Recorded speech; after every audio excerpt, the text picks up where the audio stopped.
The mystery of Abigail Hernandez, the 14-year-old who disappeared on her way home from school, only to suddenly reappear 9 months later.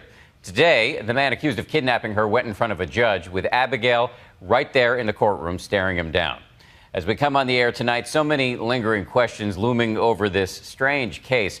Who is the alleged kidnapper? Why would he take Abigail? And how did she finally escape? ABC's Ryan Smith reports in tonight from New Hampshire. 15-year-old Abigail Hernandez appeared in public today for the first time since disappearing 9 months ago. All right. She sat poised and calm next to her mother while the man suspected of kidnapping her was haggard, cuffed and shackled, facing felony kidnapping charges that could bring years in prison. The only words spoken by suspect Nathaniel Kibby at his arraignment were to the judge. Yes, I am, Your Honor. Leaving the mystery and questions about what Abby endured over the last 9 months. Is there anything you'd like to say? Nope. And how she managed to find her way home unanswered. It all began last October 9th when then 14-year-old Abby disappeared while walking home from school in Conway, New Hampshire. What really ticked me off at the very beginning when Abby went missing is she originally was designated a runaway. But everything changed when a letter from Abby was sent to her mother in November. It was really like numbing for the first maybe 3 weeks, 4 weeks, and then I received a letter and it was like exhilarating. Investigators have never disclosed the contents of the letter, but they were convinced Abigail was in grave danger. Someone may now be manipulating her, and her safety is still absolutely in question. Meanwhile, 30 miles away in Gorham, New Hampshire, a 34-year-old man named Nathaniel Kibby was quietly living in a trailer. I always knew he was a little out of whack, but I never knew he was capable of something like this. What did you hear? I heard that he's kind of creepy, not to really go by his house at night by myself. According to court records, Kibby has had at least a dozen run-ins with the law, including 10 juvenile misdemeanors and guilty pleas to marijuana, assault, and trespass charges. He has a criminal history, including an incident that happened way back when he was in high school. In fact, in March, he was in the middle of a dispute and actually asked the police to come to his trailer to remove his guns. This was during the time he is alleged to have been holding Abby Hernandez prisoner. This police report, also obtained by ABC News, says back then they took possession of multiple guns from the property. During those long months, Abby's family and community never stopped looking for her. We investigated every tip, every lead, wherever it took us. Or for the person who had taken her. You know, I'm always amazed when people ask me, what's the motivation for a child kidnapping? As if there's a good motive. Obviously, you don't take a child away from her mother for a good reason. But then finally, 10 days ago, Abby Hernandez came home.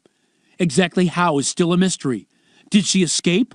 Was she released? Very often when a kidnapped victim is held for a lengthy period of time, weeks, months, the kidnapper begins to soften toward the victim and give them freedoms as time goes by.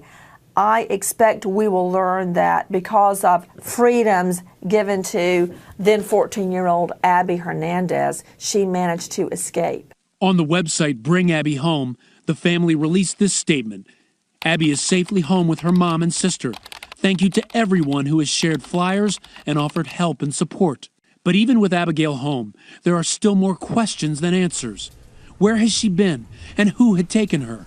After Abby came home, police released this sketch looking for clues to a suspect. Once you arrest somebody, it can make it more difficult to conduct some interviews, to seize some evidence. And so if you maximize that time, then your odds of building a much tighter case with more evidence is greater because you did wait to arrest him. 9 days after Abby came home, Kibby was arrested for felony kidnapping.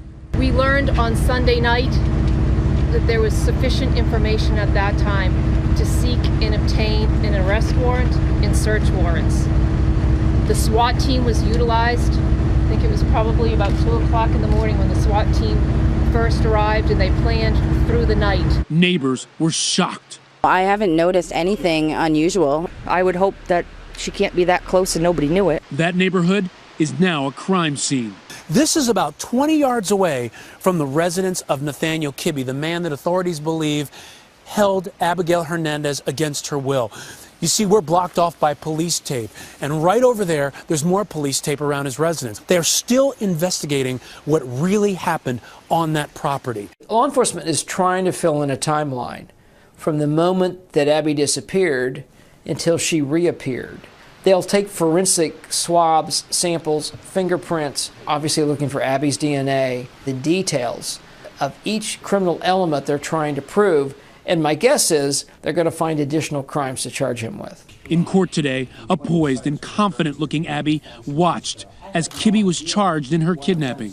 During the proceedings, Kibby's attorneys asked the judge to unseal the indictment. So I'm not sure, as a matter of constitutionally defending Nate, that I could even explain to him what he's being charged with, because I don't know.